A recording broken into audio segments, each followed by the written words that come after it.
IPL जरूर खत्म हो गया है पर क्रिकेट का जुनून नहीं। 2 जून से शुरू होने वाला है T20 वर्ल्ड कप। और क्या टीम इंडिया तैयार है इस अल्टीमेट चैलेंज के लिए? आइए जानते हैं।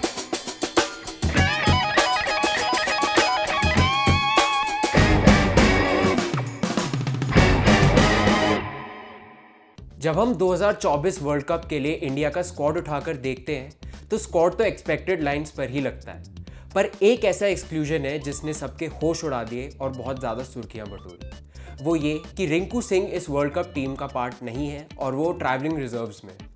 तो ये देखकर तो हमें बहुत हैरानी हुई कि रिंकू सिंह, जिन्होंने पिछले 1 साल में ओडीआई और T20 में इंडिया के लिए इतना अच्छा किया, बस उनको आईपीएल में इस बार बैटिंग इतनी ज़्यादा नहीं मिल रही थी, मौके ही नहीं मिल रहे थे जिसका वो कुछ कर ही नहीं सकते। फिर भी उनको टीम से बाहर कर दिया गया और उनकी करीबन 89 की एवरेज थी। उसके अलावा तो स्क्वाड इंडिया का जो था वो अच्छा था, पर क्या ये स्क्वाड इतना अच्छा है कि 17 साल बाद T20 वर्ल्ड कप फिर से जीत सकता है? इस बार इंडियन टीम का जो कॉम्बिनेशन है वर्ल्ड कप के लिए वो काफ़ी ज़्यादा इंटरेस्टिंग लगा मुझे।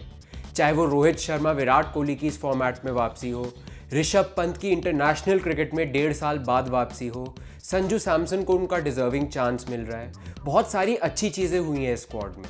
बट इसमें कॉम्बिनेशन एक ऐसी चीज़ है जो बहुत ज़्यादा हैरान कर देने वाला है, और क्या वो अच्छा रहेगा ये देखने वाली बात होगी, क्योंकि इसमें इंडिया ने चयन किया है 4 स्पिनर्स का, सिर्फ 3 पेसर्स और बाकी ऑलराउंडर्स भी इस टीम में है। तो अब क्या रहेगा इंडिया का प्लेइंग 11 और क्या कॉम्बिनेशन रहेगा, ये हम जानेंगे आगे की वीडियो में। तो सबसे पहले हम शुरू करते हैं बैटिंग से। इंडिया की बैटिंग या फिर टॉप ऑर्डर हम देखें तो वो तो मुझे फिक्स लग रहा है, जो कि होगा रोहित शर्मा, यशस्वी जायसवाल और विराट कोहली। और मिडिल ऑर्डर में हमें सूर्य कुमार यादव, ऋषभ पंत या संजू सैमसन में से कोई खेलता हुआ दिख सकता है।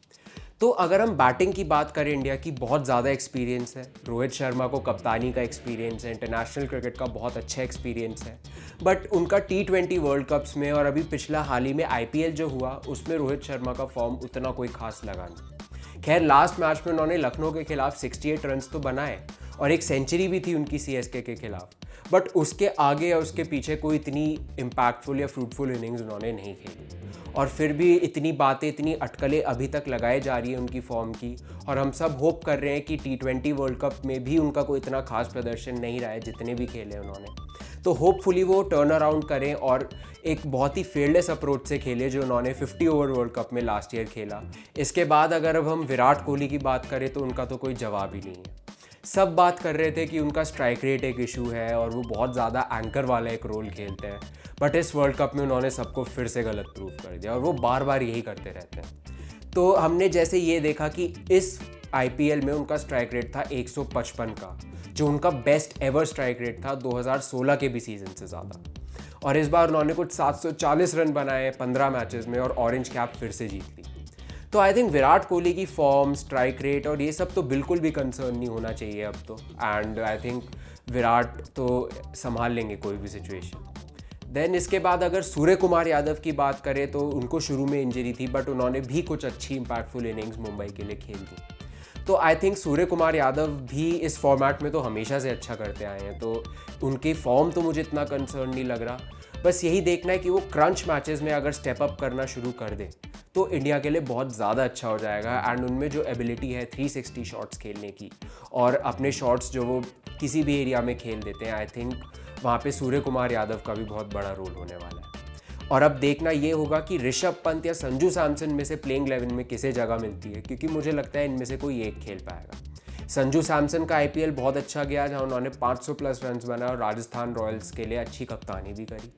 वहीं पे ऋषभ पंत 1.5 साल बाद क्रिकेट में वापसी कर रहे थे और दिल्ली कैपिटल्स के लिए उनका भी आईपीएल अच्छा गया है एंड उनका भी स्ट्राइक रेट सब कुछ बहुत अच्छा था, कीपिंग भी बहुत अच्छी थी। तो अब देखना ये है, क्योंकि पंत का T20s में रिकॉर्ड इंटरनेशनल में उतना अच्छा खास नहीं रहा, तो ये देखना है कि क्या ऋषभ पंत के साथ ये टीम जाती है प्लेइंग 11 में या संजू सैमसन को मौका देती है। तो बैटिंग ऑर्डर काफ़ी यूथ और एक्सपीरियंस और एक्साइटिंग सा लग रहा है इंडिया। यशस्वी जायसवाल के लिए भी बहुत ज़्यादा इंपॉर्टेंट बन जाएगा कि वो अच्छे स्टार्ट्स दें इंडिया के लिए, बिकॉज आई थिंक उनके अंदर बहुत ज़्यादा कैपेबिलिटी है। और यशस्वी जायसवाल हमेशा से इंडिया के लिए हो, राजस्थान रॉयल्स के लिए हो, चाहे आईपीएल उनका थोड़ा इधर उधर गया, मतलब कभी अच्छा गया कभी बुरा गया, बट फिर भी मुझे ये लगता है कि यशस्वी जायसवाल में बहुत ज़्यादा एबिलिटी है। और वो जो उनको स्टार्ट्स जो देने हैं, पहली बॉल से जो हिटिंग करनी है और जो फेयरलेस क्रिकेट खेलना है, आई थिंक यशस्वी जायसवाल से बेहतर इस वक्त कोई नहीं कर सकता था, बिकॉज बहुत ज़्यादा उनमें एक यंग सी एनर्जी है एंड बॉलर्स को टेक ऑन करने की रिस्पॉन्सिबिलिटी तो जायसवाल ही लेंगे। तो आई थिंक बहुत अच्छा पिक है एंड वो एक्स फैक्टर भी साबित हो सकते हैं इंडियन टीम और इस वर्ल्ड कप में मेरे हिसाब से। तो बैटिंग से अब हम चलते हैं अपने ऑलराउंडर्स की तरफ। तो 4 ऑलराउंडर्स हैं इंडिया के पास, जिसमें से 2 पेस बॉलिंग ऑलराउंडर्स और 2 स्पिन बॉलिंग ऑलराउंडर्स। जो 2 पेस बॉलिंग ऑलराउंडर्स इंडिया के पास हैं, जो है हार्दिक पांड्या और शिवम दुबे। आई थिंक इनका अब बॉलिंग में भी काफ़ी दारोमदार इन पर रहने वाला है, स्पेशली हार्दिक पांड्या पे, क्योंकि वो वाइस कैप्टन भी हैं। एंड हार्दिक पांड्या की बॉलिंग हमने अभी मुंबई इंडियंस के लिए देखी, वो काफ़ी ज़्यादा अपने आप को पुश कर रहे थे बॉलिंग में, जो कि एक अच्छा साइन था।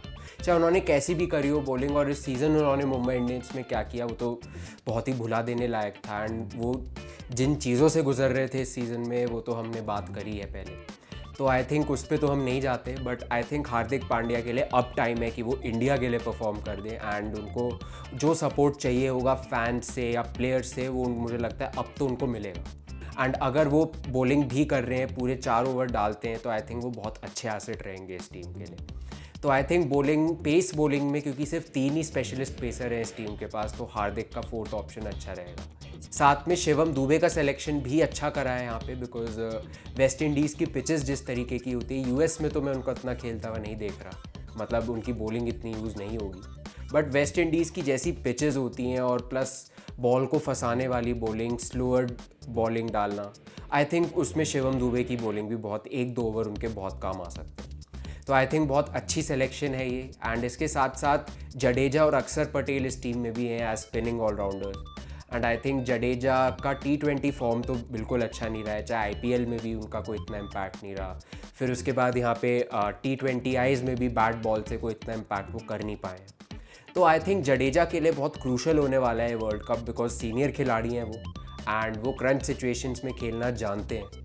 एंड इसीलिए आई थिंक उनको सेलेक्ट भी किया गया है एज अ सीनियर गाय, उनको स्टेप अप करना चाहिए। और सीनियर सिचुएशंस में, मतलब सीरियस सिचुएशंस में जहाँ मैचेस फंस सकते हैं, वहाँ पे मुझे लगता है जडेजा का रोल बहुत होगा। उसके साथ अक्षर पटेल एक अच्छे बैकअप है इस टीम में, वो भी एक लेफ्ट आर्म स्पिनर है बिल्कुल जडेजा की तरह।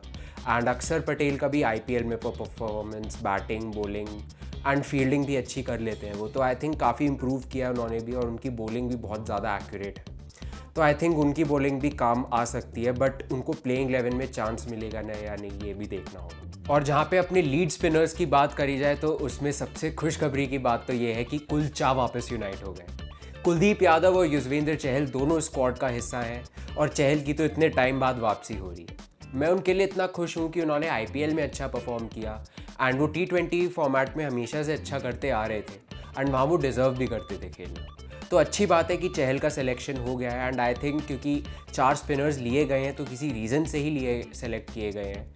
एंड रोहित शर्मा भी उस दिन प्रेस कॉन्फ्रेंस में बहुत ज़्यादा कॉन्फिडेंट थे कि वो उन्हीं का डिसीजन था 4 स्पिनर सेलेक्ट करने का, क्योंकि वेस्ट इंडीज़ की जो कंडीशंस रहती हैं स्लगिश, स्लो पिचेस की, वहाँ पे 3 स्पिनर ही वो खिलाएंगे, और प्लस मॉर्निंग के गेम्स होंगे, डे गेम्स होंगे, तो ड्यू भी नहीं आएंगे।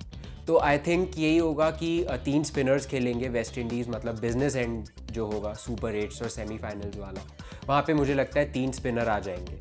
अब वो कॉम्बिनेशन क्या होगा, मोस्ट प्रॉब्ली हमें कुलचा साथ में खेलते हुए दिख जाएंगे, या फिर अक्षर पटेल भी आ सकते हैं अगर एक बैटिंग ऑप्शन चाहिए। तो आई थिंक कुलचा वापस रीयूनाइट हो जाएंगे, एंड वो वापस अपना वो मैजिक अगर वीव कर सकते हैं तो बहुत मज़ा आ जाएगा इंडिया के लिए, एंड वो काफ़ी सारे बैटर्स को भी अपने जाल में फंसा सकते हैं। तो आई थिंक बहुत अच्छा चांस है दोनों के लिए अच्छा करने का, एंड आई थिंक दोनों का बहुत बड़ा रोल रहने वाला है अगर इंडिया को इस टूर्नामेंट को जीतना है या आगे भी जाना है। अब अगर हम पेसर्स की बात कर ले इस टीम में, तो वो तो होने वाले हैं अपने बूम बूम बुमराह, अर्शदीप और मोहम्मद सिराज। तो अब यहाँ पे अगर हम देखें पेसर्स को, तो 3 पेसर्स अच्छे तो लिए गए हैं, बट यहाँ पे सिराज और अर्शदीप सिंह का रीसेंट फॉर्म आईपीएल में बहुत ही अप एंड डाउन रहा। कभी तो बहुत अच्छा खेले एंड कभी उनका बहुत ही ज़्यादा लो फेज आ गया। तो बुमराह के साथ इनका क्लिक करना बहुत ज़्यादा ज़रूरी है अगर इंडिया को अच्छा करना है, because fast bowling, pace bowling एक ऐसा यूनिट है जो परफॉर्म आपका करना ही चाहिए अगर आपको जीतना है तो आई थिंक इनके लिए बहुत ज़्यादा ज़रूरी है, बिकॉज अर्शदीप एक लेफ्ट आर्म पेस का भी फैक्टर लाते हैं, तो बहुत ज़्यादा ज़रूरी है कि वो परफॉर्म करे। एंड प्लस डेथ बॉलर भी बुमराह के साथ अर्शदीप रहेंगे, तो उन पर बहुत ज़्यादा दारोमदार रहने वाला है। और मोहम्मद सिराज भी शुरू में बॉल को स्विंग कराएं और फिर विकेट्स चटकाए, अच्छी यॉर्कर्स तो सिराज भी मार लेते हैं। तो यही देखना है कि इनका फॉर्म एक कंसर्न मुझे लग रहा है यहाँ पे, सिराज का भी और अर्शदीप का भी। अगर इनका फॉर्म आ गया तो इंडिया के लिए सही है, वरना दिक्कतें हो सकती हैं। तो फिर अब इस सब के बाद इंडिया की प्लेइंग 11 कैसे लग सकती है इस T20 वर्ल्ड कप में, तो आइए देखते हैं। सबसे पहले मेरे लिए ओपनर्स तो रहेंगे रोहित शर्मा और यशस्वी जायसवाल, बिकॉज रोहित तो एज एन मुझे लगता है शुरू में एज अ सीनियर प्लेयर उन पर रिस्पॉन्सिबिलिटी रहेगी, और जायसवाल को तो मुझे लगता है अटैक करना है शुरू में आते ही। उसके बाद विराट कोहली नंबर 3 पे आएंगे, वो गेम को चलाएंगे भी और फिनिश भी अच्छा करेंगे।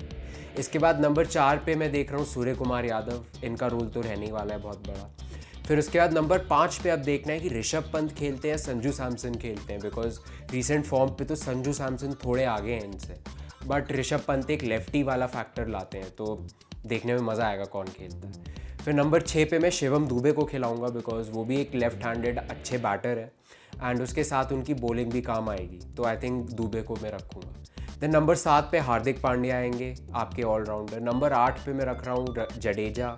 नंबर 9 कुलदीप यादव, और 10 और 11 आपके होंगे जसप्रीत बुमराह और मोहम्मद सिराज। तो आई थिंक ये प्लेइंग 11 इंडिया का जो है वेल बैलेंस्ड है, बॉलिंग के ऑप्शंस हैं, एंड ऑन पेपर तो अच्छा लग रहा है, बट यही है कि बस ये फॉर्म अच्छा परफॉर्म कर दें सारे प्लेयर्स, एंड एक अच्छी फियरलेस और पॉजिटिव अप्रोच से टीम खेले तो बहुत अच्छा कर सकती है।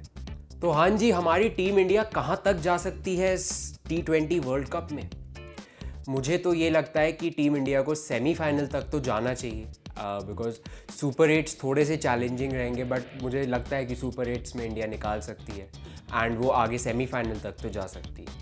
अब वहाँ से क्या होगा वो मैं प्रेडिक्ट नहीं कर सकता, बिकॉज वो तो जिस दिन जिस टीम का दिन है उस पर डिपेंड करता है। अगर इंडिया का दिन हो गया तो क्या पता वो जीत भी जाए वो मैच, और वो आगे जाके वर्ल्ड कप भी जीत जाए, मेरी उम्मीद तो यही है। तो चलिए आज के लिए बस इतना ही। क्या आप टीम इंडिया की स्क्वाड से खुश हैं, और क्या आपको लगता है कि इंडिया वर्ल्ड कप 17 साल बाद उठा सकती है, और ट्रॉफी ड्रॉट जो उनका चल रहा है 11 साल का, क्या वो ख़त्म कर सकती है? आप हमें कमेंट करके ज़रूर बताइए। और अगर आपको ये वीडियो पसंद आया हो तो please like, comment, share and subscribe to my channel, and keep watching the cricket show with Sid.